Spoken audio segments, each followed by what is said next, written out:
అందరికీ నమస్తే. Welcome to our channel. Jaganmohan Reddy గారు మళ్ళీ జనాల్లోకి వెళ్ళి పరామర్శించాలి, పర్యటన చేయాలని చెప్పేసి ఆయన మెదడులో మరొకసారి ఆలోచన వచ్చింది. ఎందుకంటే ఈ మధ్యన అక్కడికి వెళ్ళట్లేదు కదా. సో మొన్న ఏదో డిజిటల్ బుక్ అని చెప్పేసి వాళ్ళు ఒక ప్రెస్ మీట్ల నుంచి పెట్టేసుకుని డిజిటల్ బుక్ అని చెప్పేసి ఒకటి లాంచ్ చేశారు. కాకపోతే దాంట్లో వైసీపీ నేతల మీద కేసులు రావడం వల్ల అది కూడా అటర్ ఫ్లాప్ అయింది. ఇప్పుడు మళ్ళీ జనాల్లో ఎక్కడ క్రేజ్ తగ్గిపోయిందో అనుకుని జగన్మోహన్ రెడ్డి గారు ఈ అక్టోబర్ 9న ఉత్తరాంధ్రలో పర్యటిద్దామని చెప్పేసి ఒక ప్లాన్ అయితే వేసుకుంటున్నారు.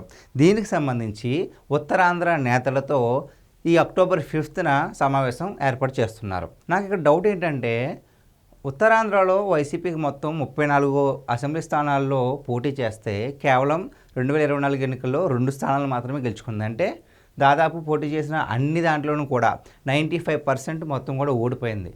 అలాంటప్పుడు ఇప్పుడు పర్యటన చేసి పార్టీని బలోపేతం చేద్దామనుకుంటున్నారు కదా. ఇది ఎంతవరకు సక్సెస్ అవుద్ది?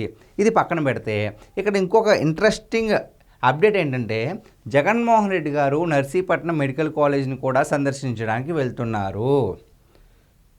ఆయన చెప్పుకుంటూ వస్తున్నారు కదా, 17 కాలేజీలు నేను కట్టించేశాను అది ఇది అని చెప్పేసి. ఓకే, అక్కడికి వెళ్లకుండా ఏదో కవర్ చేసుకోవడానికి మీడియా ముందు మాట్లాడేది ఒకలా ఉంటుంది. డైరెక్ట్గా ఈయన అక్కడికి వెళ్తున్నారు. అక్కడ ఏముందని వెళ్తారు చెప్పండి, ఒక్క మాట చెప్పండి. అక్కడ ఏముంది? మీరు ఏం చేశారు? పిల్లర్స్ ఉన్నాయి, ఫ్లోర్లు వేశారు. ఇప్పుడు అక్కడ ఏమన్నా కాలేజ్ స్టార్ట్ అయిందా, లేదంటే మొత్తం పూర్తి అయిపోయాక మీరు ఏమైనా ఓపెనింగ్ వెళ్తున్నారు? అది కూడా కాదు. మొన్న కూడా ఒక అతను, అలాగే మీ మంత్రి ఒక అతను, మాజీ మంత్రి ఒక అతను వెళ్ళి సందర్శించి మేము ఇది చేసాం అది చేసామంటున్నారు. కనీసం సిగ్గుందా అండి ఇలా చెప్పించుకోవడానికి కానీ, ఇలా చేయడానికి కానీ?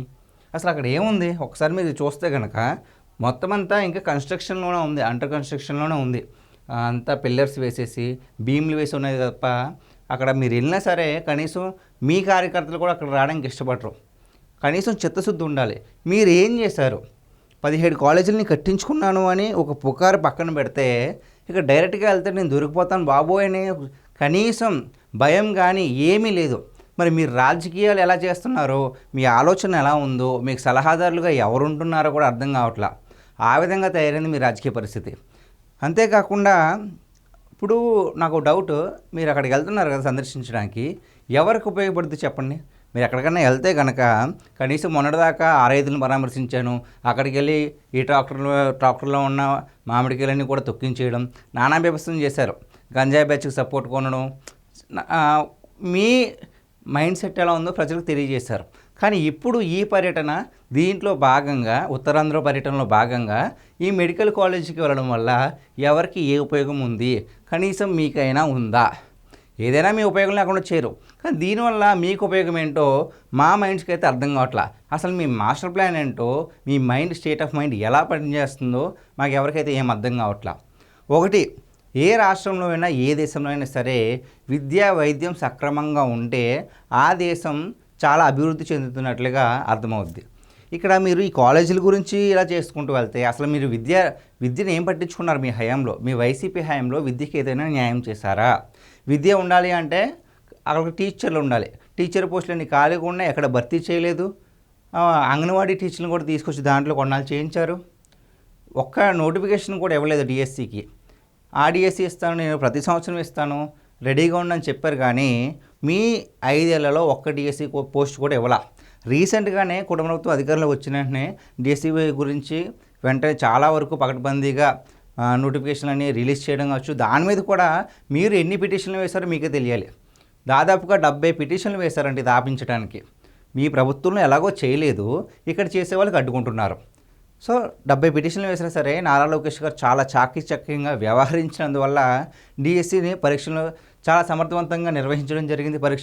పరీక్షలు అయిపోయిన తర్వాత ఫలితాలు కూడా రీసెంట్గానే రిలీజ్ చేశారు. పట్టాదారులను కూడా పట్టాగా ఇచ్చారు. సో వాళ్ళు ఎంత హ్యాపీగా ఉన్నారంటే, 7 ఏళ్ళ నుంచి వెయిట్ చేస్తున్నాం మేము, గత ప్రభుత్వంలో ఎప్పుడు ఇస్తారా అని చెప్పేసి చాలా ఎదురు చూస్తాము అని చెప్పేసి పట్టా పొందిన ప్రతి ఒక్కరు కూడా ఆనందాన్ని వ్యక్తం చేశారు. అలా ఒకవైపు విద్యను వదిలేశారు, మరోవైపు వైద్యానికి సంబంధించిన మెడికల్ కాలేజీలు ఇప్పుడేమో హైపించుకుంటున్నారు కదా. మరి ఏ హక్కు ఉంది మీకు ఈ విధంగా మేము చేసామని చెప్పడానికి? మీకు ఏ విధంగా హక్కు ఉంది? ఇవన్నీ లేకుండా నేను ఆ పర్యటనకు వెళ్తాను, దీన్ని సందర్శిస్తానంటే ప్రజలు దీన్ని ఒప్పుకోరు. కాబట్టి జగన్మోహన్ రెడ్డి గారు మీరు చేసే పర్యటనకి ప్రజలకు ఎటువంటి ఉపయోగం లేదు. కానీ మీరు చేసే పర్యటన వల్ల మీకైనా సరే కనీసం ఏదో ఒక ఉపయోగం ఉండేలాగా మీరు నెక్స్ట్ నుంచి కూడా బిహేవ్ చేయాలని నేను కోరుకుంటున్నాను. సో గైస్, ఇది ఈరోజు మన వీడియో. ఈ వీడియో పైన మీ విలువైన అభిప్రాయాన్ని కామెంట్ రూపంలో తెలియజేయండి. Thank you.